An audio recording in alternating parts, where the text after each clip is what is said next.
우리나라 때문에 그렇다라는 생각은 안 하죠.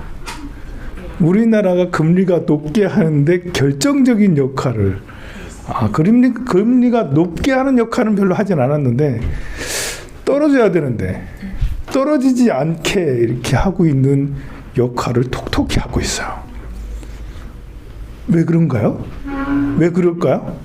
우리나라가 세계에 그렇게 큰 영향을 미치고 있을까요? 이제 금리가 높게 유지되는 거는 세계적인 거잖아. 대한민국이 세계적인 이 금리에 커다란 영향을 미치고 있을까? 생각을 해봤나요? 왜 그럴까요? 왜 이렇게 금리가 높게 유지되는 것과 대한민국이 어떤 영향을 미치길래 이렇게 높게 유지하는 걸까요? 금리가 이제 높게 유지되는 것은 물가 상승률, 물가랑 직접적인 연관이 있죠. 물가가 떨어지질 않는다. 전 세계적인 현상이에요. 일단은 물가가 높게 된 이유를 먼저 살펴봅시다. 왜 물가가 높게 됐지? 물가가 높아진 첫 번째 이유는 뭔가요? 물가가 높아진 첫 번째 이유. 원자재 가격이 높아졌다. 네, 그거보다 더 중요한 게 있죠. 인건비가 상승했다. 그 인건비가 상승하고 원자재 가격이 상승하게 된 이유. 한반도가 불안. 세계랑은 또 그걸 알아야 돼요. 우리가 이제 M2 증가율, 통화량 증가율, 통화량이 엄청나게 높아졌다. 미국에서 2020년 코로나 생겼을 때 6조 달러인가요? 그 해에 6조 달러인가 풀었어요. 6조 달러면 얼마큼이에요? 그럼 7천조 원인가 그렇죠? 6조 달러면 8천조, 7,500조 원인가요? 하여간에 8천조에 달하는 그 해만. 그 이후에도 21년, 22년 엄청나게 돈을 많이 풀었어요. 미국만 풀었나요? 유럽도 엄청나게 풀었죠. 우리나라도 풀었습니다. 그래서 전 세계가 돈을 많이 풀었기 때문에 통화량이 증가했어요. 돈이 많아지면 당연히 물가는 상승이 돼요. 물가가 상승됐지만 그래도 이제는 떨어질 때 되지 않았나? 물가가 이제 4% 상승이라면 작년 대비 4%니까 계속 3년 동안 4%씩 상승했다면 3년 전에는 하고 지금하고는 얼마큼 더 높아진 거예요. 15%가 높아진 거잖아요. 15%가 3년 전하고 3년 동안 4%씩 상승했는데 3년이 지난 다음에는 15% 성장해서 물가가 높아진 거잖아요. 그렇게 해서 한 10년만 더 해봐. 2배 상승해요. 2배 물가가. 계속 4%씩 3.5%씩 어제 미국의 CPI 지수 물가 상승 지수가 발표됐는데 3.4% 그 물가가 높아졌다. 매월 발표를 하는데 전문가 예상 지수는 3.2%라고 예상했는데 예상을 뛰어넘고 3.4%로 발표했죠. 물가가 생각보다 안 떨어진다. 2%대로 떨어져야 되는데 그래야지 금리가 내려가는데 통화량이 증가했고 두 번째는 전쟁이죠. 전쟁. 이 전쟁 때문에 더 물가가 잘 안 떨어지는 거야. 들어가는 비용이 많으니까.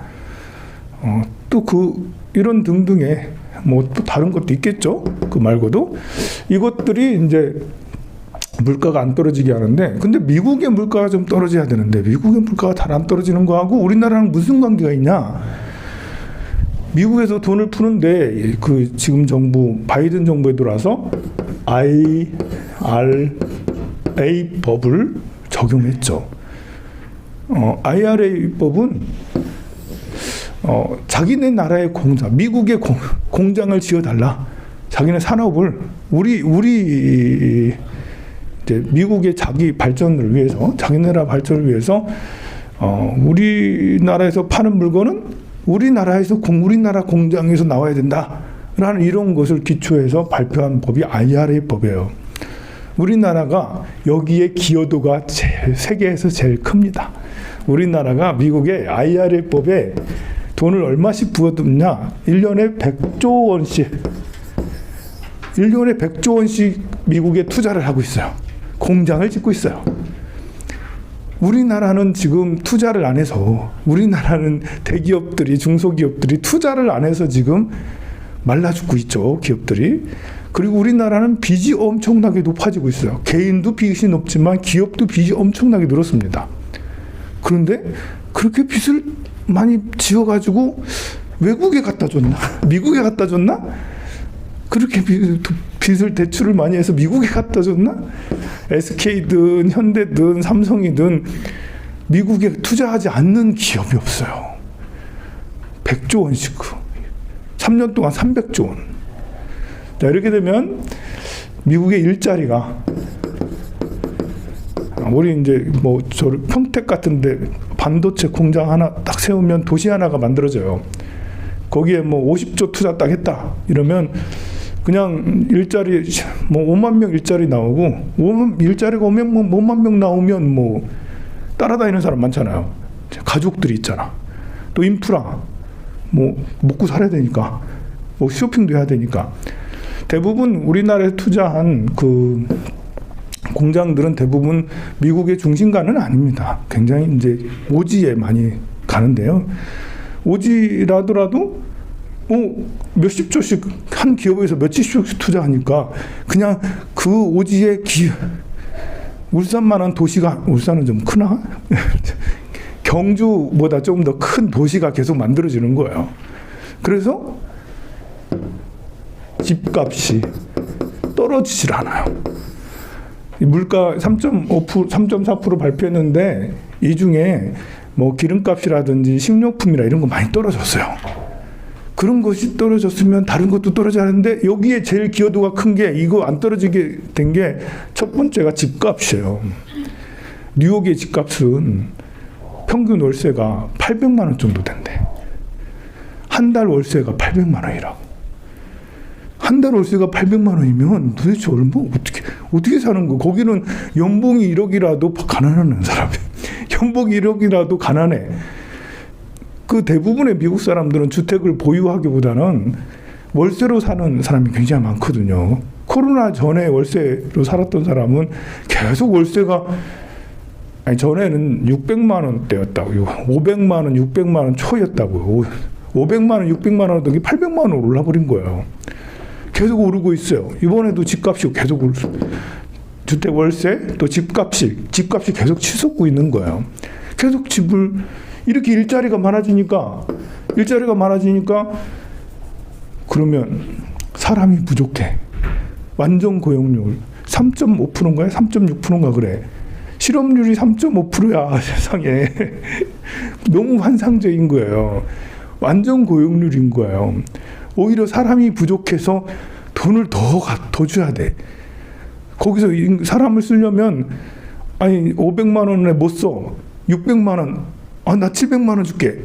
기업마다 임금 더 준다고 막 경쟁을 해도 사람을 못 구한다는 거잖아요.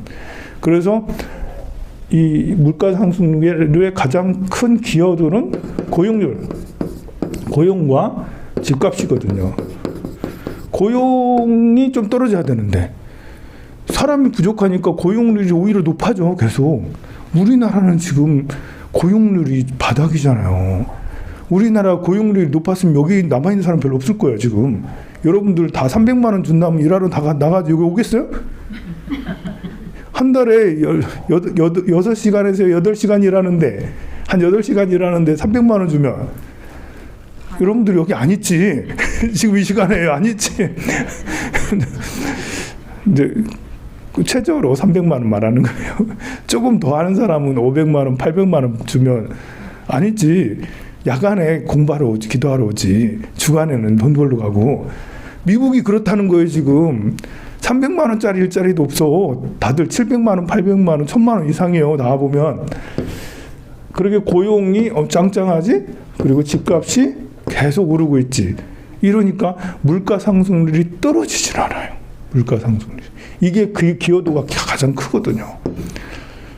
그래서 물가를 높이는 데는 우리나라랑 별 관계가 없었는데, 물가가 떨어지지 않는 거는 우리가 어마무시한 돈을 미국에 갔다가 거기에서 공장을 짓고 반도체 공장, 자동차 공장, 그 2차 전지 공장들을 계속 지어대고 있어요, 지금.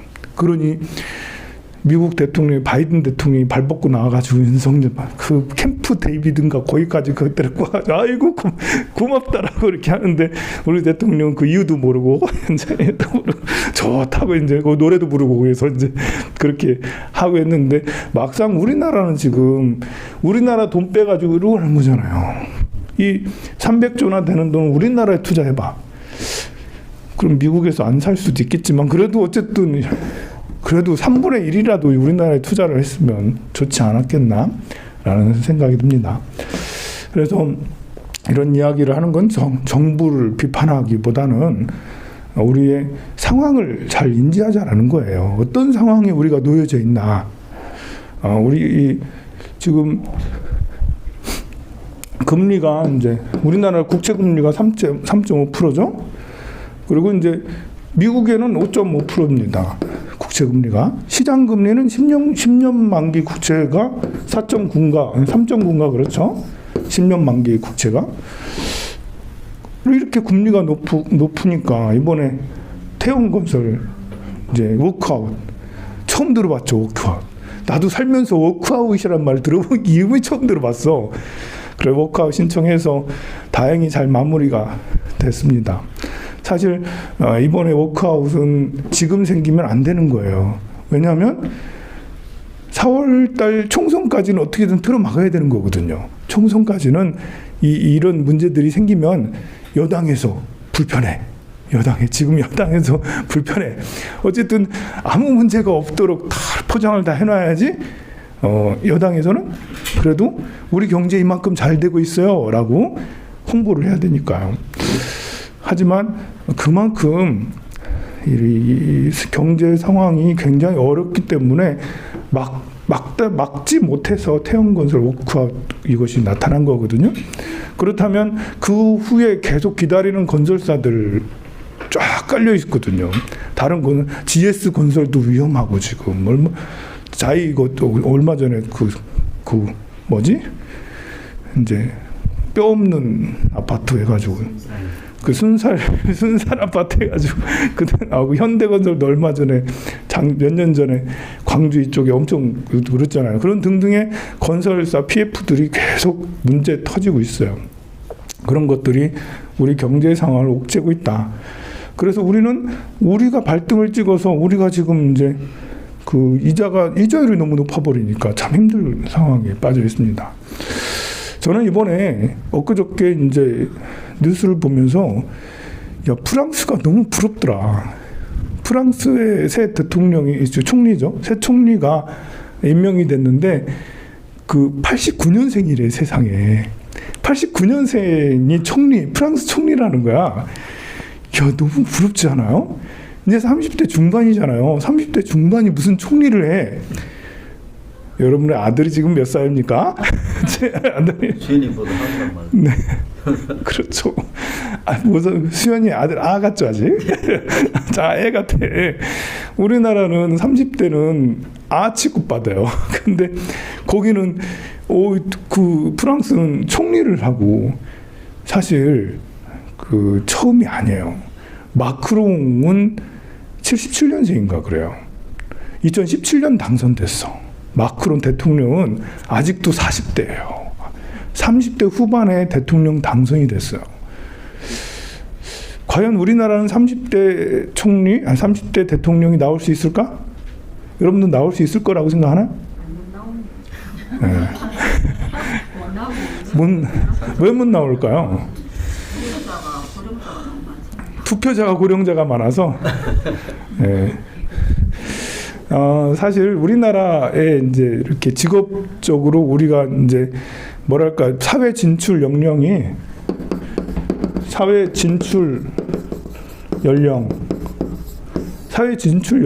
굉장히 높아요. 우리 남자애들은 군대 갔다 와야 되죠. 그래서 27살이 넘어야 돼요. 26, 7살이 또 대학원까지 가봐. 그래서 30살이 넘어야 30살 전후가 돼야지 정규직에 뭐 이런 데 들어가 가지고 뭐 이렇게 대기업 들어가고 정규직 들어가고 이런 거예요. 그러면 30살까지, 25살까지 그러면 교육이라도 제대로 받았냐. 우리나라는 정치 교육 안 하는 걸로 유명하죠. 네, 정치 교육 안 합니다. 네, 좌우 대립이 심하기 때문에 역사 교과서가 현대 역사를 아예 삭제를 해놓고 나오질 않아요. 이승만 대통령 이후의 역사는 나오지 않습니다. 간단하게 몇 줄만 나오죠. 좌우 대립이 심하기 때문에 몇 년 동안 막 이렇게 학교에서도 좀 뭐 또 민주화 이런 교육을 좀 시켰는데 지금 이제 현 정부에서는 완전히 삭제시켜 버렸죠. 없애버렸죠, 그거를. 그러니까 대학교 들어갈 때까지 정치적인 어떤 감각을 전혀 익히지 못해요. 그러면 경제라도 공부를 하냐? 우리나라 젊은 어린 10대 경제 아무것도 몰라요. 주식은 알아요. 하도 엄마 아빠들이 많이 해서. 주식과 부동산 주워 들은 건 많아. 근데 경제 기초 지식을 모르잖아요. 그 경제 감각, 정치 감각이 전무해요. 그럼 사회적 감각이라도 좋냐? 사회적 감각이라도. 그래서 복지 활동을 위해서 이렇게 무료급식을 위해서 가서 또 봉사활동 이렇게 하냐? 봉사활동 하라고는 하는데 제대로 봉사활동을 안 해요, 보면. 그래서 사회에 대해서도 감각이 없어.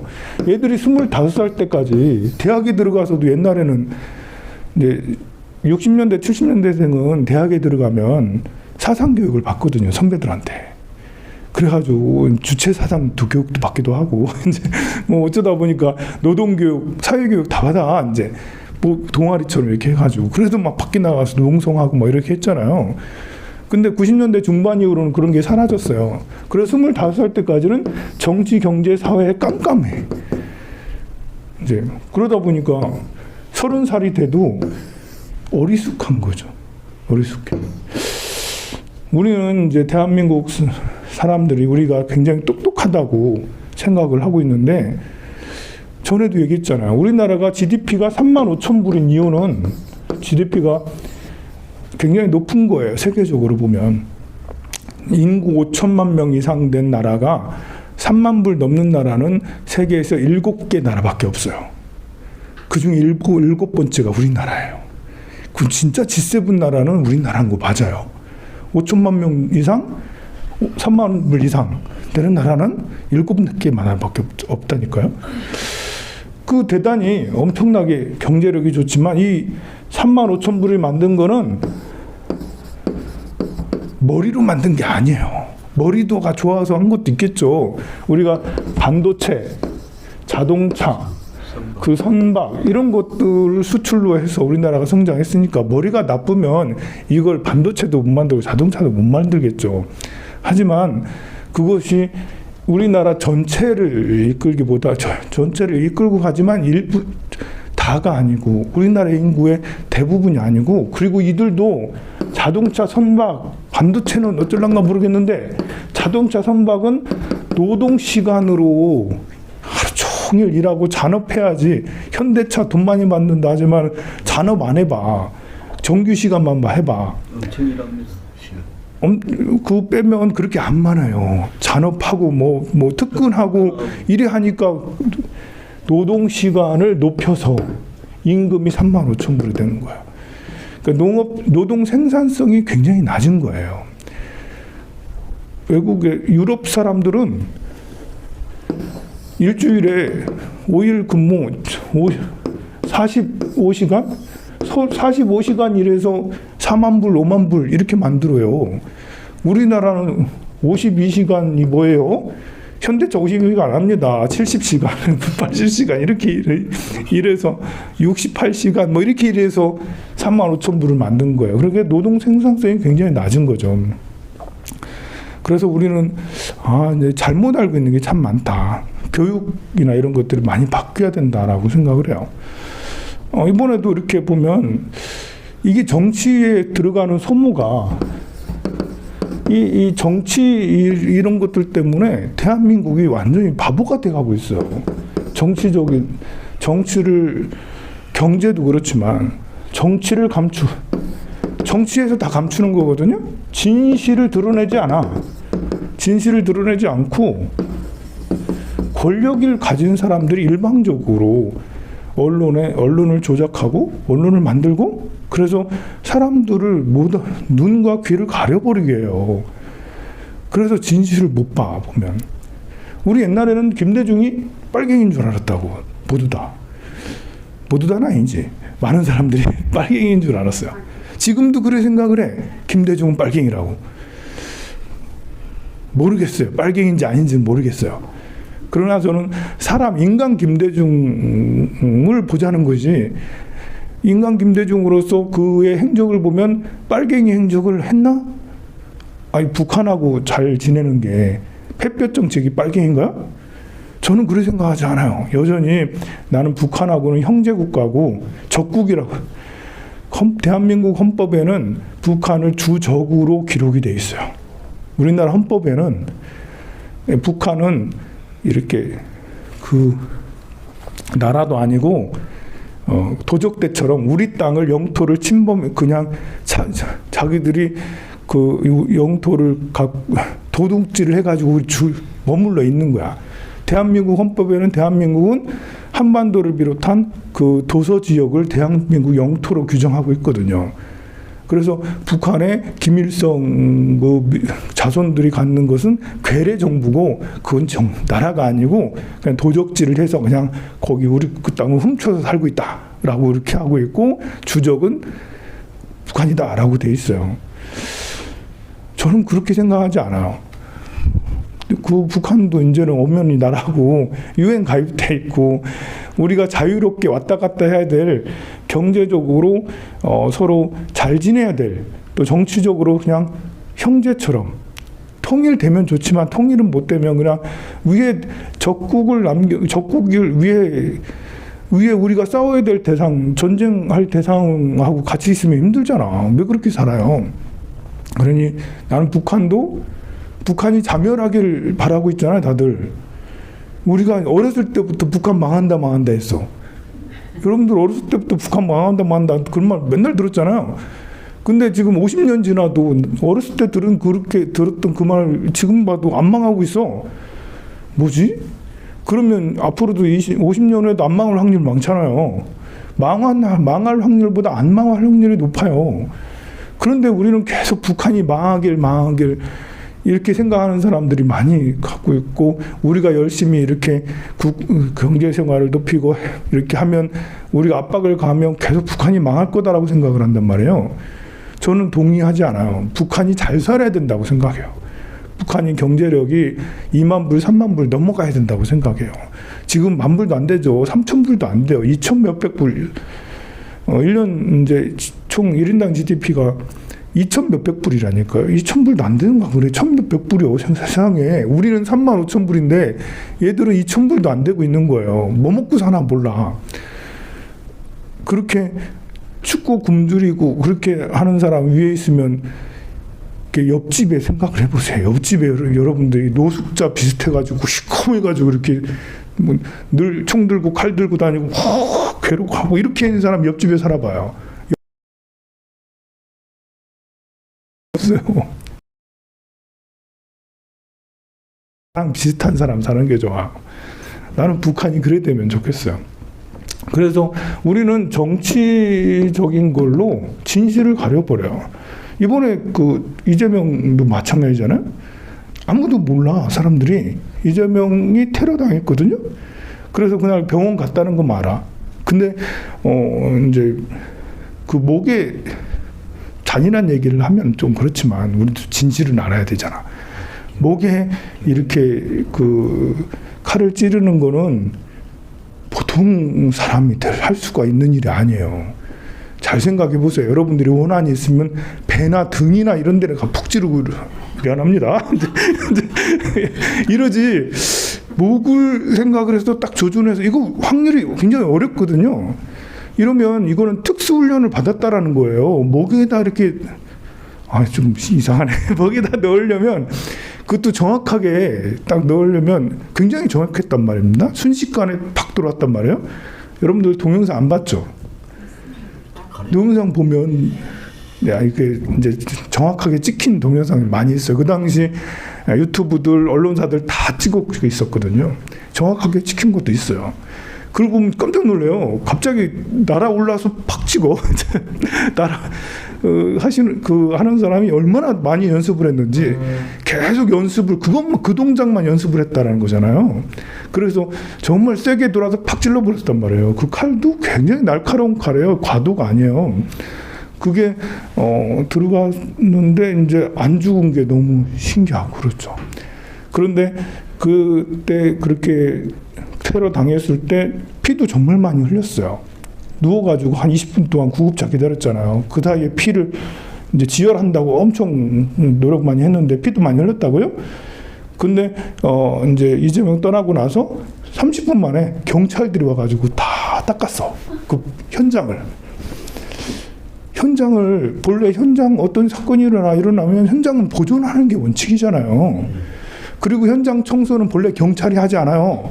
현장 청소는 그 담당자, 공원이 있는 거야? 거기에 담당하는 사람이 경찰에 물어봐서 이거 청소해도 되나요? 이렇게 하고 나서만 해야 되는 거잖아. 근데 30분도 되지 않아서 경찰들이 와가지고 다 청소를 했다는 거죠. 그리고 뭐 또 이렇게 괜히 헬기 이송 이런 걸로 자꾸 이제 헬기를 이송할 수도 있고 안 할 수도 있고 사람 목숨이 더 중요한 거지.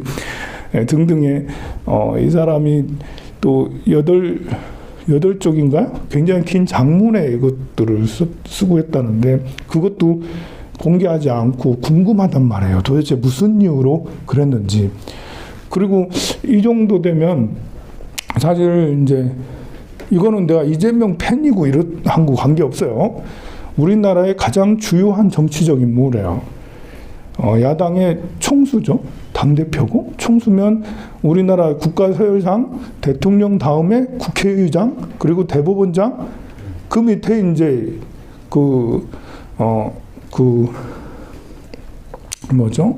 야당이 아니라 이제 당의 그 높은 당대 아니 이제 당이 제1야당 아니 제1당 대표가 그 다음 차순이거든요. 국가 서열로 보면 8위 정도 굉장히 높아요. 8위인가요? 이제 하여간 10위 안에 드는 사람이에요. 10위 안에 들고 지난 총선에 거의 국민의 50% 사람들이 투표를 한 지지율이 높은 이 사람이 테러를 당했고 완전히 죽기 바로 직전까지 갔었단 말이에요. 그런 사람이면 이거 테러를 한 게 확실하다고 할 수가 있는데 그러면 그 주변 인물 배우 이런 것들을 살펴야 되잖아요. 그 아저씨를 태워준 사람도 있어. 이제 이재명 지지자라고 어디 좀 가자 할 때 태워달라고 해서 태워줬는데 그러면 그 사람들도 잠재적 함께 암살을 공모한 사람일 수 있잖아요. 같이 태워주겠으면. 그러면 폰도 내 나라에서 포렌식도 하고 또 편지 전해준 이런 사람도 폰도 이렇게 해서 포렌식도 하고 그 사람들을 잡아서 유치장까지는 가주지 않아도 엄청 신문해야 되는데 전화 띡 해가지고 한 2-30분 통화하고 아 그랬군요 하고 말았다는 거잖아요. 편지 전해주는 사람들도 일로 오세요 해가지고 데리고 와가지고 그 다음날 바로 석방해주고 그러니까 모든 것은 다 덮는 걸로 결론을 지어놓고 그렇게 한다는 거죠. 나는 이것이 진실을 우리 검찰이 제일 큰 권한은 수사권이 아니에요. 제일 큰 권한. 경찰이든 검찰이든 제일 큰 권한이 수사권 같죠. 근데 더 큰 권한은 이렇게 수사하지 않을 수 있는 권한이에요. 수사를 해야 되는데 수사하지 않는 거, 덮는 거, 비리가 많은 우리 최진실이 아니라 최서원 보살님도 많이 덮은 것 같아. 그죠? 이명박도 많이 덮은 것 같아. 그러니까 과거에 많은 이렇게 국민적 관심을 가진 정치인이나 뭐 경제인이나 또 대기업 사람들도 조금 뭐 근무하다가 근무가 아니지 복무하다 복역하다가 금방 또 풀려나. 그래서 수사를 제대로 하지 않고 더 퍼버리는 뭐 BBK 같은 이런 것들도 마찬가지고 등등의 수사를 하지 않고 덮어버리는 부정부패를 진실을 덮는 부정부패를 덮어버리니 기득권은 내가 해도 괜찮다. 조금 한 2달 살고 나오지 뭐. 길어봐야 1년 살고 나오지 뭐. 해서 그냥 줄 잘 쓰면 아예 수사나 기소조차 하지 않고. 우리 김 여사도 그러잖아. 김 여사하고 그 어머니가 주가 조작 해가지고 이제 경찰 조사에서 이제 확정된 건 아니니까 혐의가 있는 거예요. 죄인은 아닙니다. 혐의가 있는데 거기서 이득을 본 돈이 둘이 합치면 30억이 넘는다고 그래. 그 주가 조작으로 이득을 본 금액이 32억인가 얼마라고 그렇다고 그러죠. 그 은 대통령은 우리 마누라 그거에서 오히려 4천만 원 손해봤어요. 이렇게 토론회 때 그렇게 얘기했지만 경찰 조사서에서 이렇게 보면 둘 다 합쳐서 32억이 넘게 이익을 본 걸로 나오거든요. 그런데 아예 법원에서 부르지도 않고 검찰이 부르지도 소환조차 하지 않는다잖아요. 거기에 관련된 모든 사람들은 다 판결받아서 감옥도 가기도 하고 벌금도 내고 다 했는데 한 사람만 아예 부르지도 않았어. 이게 무서운 권력이라는 거죠. 이게 힘 있는 사람은 부르지 않는다. 아예 혐의가 있어도 아예 부르질 않아. 그런 것이 우리 정치가 한쪽으로 치우쳐서 우리 국민들이 바보가 되는 거예요. 정말 이런 식이 되니까 우리가 모두 다 바보가 돼버리는 거예요. 그래서 제가 이런 얘기를 하면 스님 그런 얘기 하지 마세요. 신도 떨어져요. 이렇게 얘기하면 신도분 울산에서 그런 얘기하면 스님 포교당 문 내려야 됩니다. 스님이 심히 걱정됩니다. 스님 이러면서 이렇게 얘기를 하는데 어제 뉴스 딱 올라왔습니다. 네. 그래서 우리는 이제 아까 경제 얘기도 한 것도 그렇고 이런 얘기를 한 것은 특정 정당을 비호하는 게 아니에요. 진실을 우리가 보는 힘을 가져야 된다. 진실을 듣는 채널을 항상 귀를 열어놓고 저는 양쪽 채널 다 봐요. 이렇게 보수 채널에서 이야기하는 것도 자주 듣고 또 진보 채널은 지금 거의 없어졌더라고. 지금 이 정부 전 정부 들어와서 거의 모든 언론들이 이제 정부 찬양하는 걸 다 바뀌고 공중파에서는 아예 없어진 것 같아요, 그죠? 공중파에서는 아예 없어지고 이제 그 유튜브에서만 몇몇 채널이 이제 이렇게 정부 비판하고 진실에 대해서 자꾸 얘기를 하려고 하는 이런 언론들이 몇 개밖에 되지 않아요.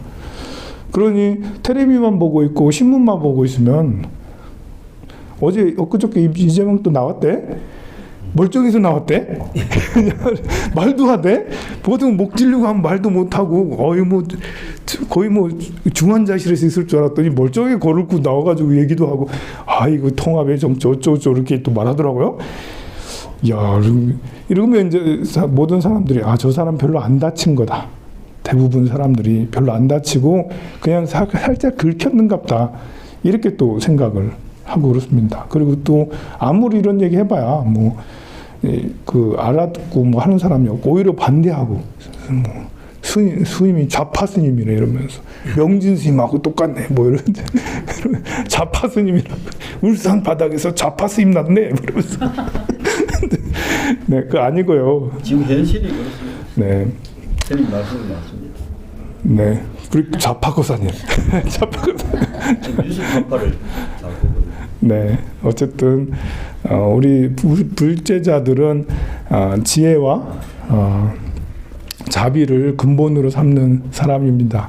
지혜와 자비를 근본으로 삼으려면 통찰의 지혜, 이렇게 치우치지 않는 진실을 볼 줄 아는 눈을 꼭 가져야 됩니다. 성불하세요.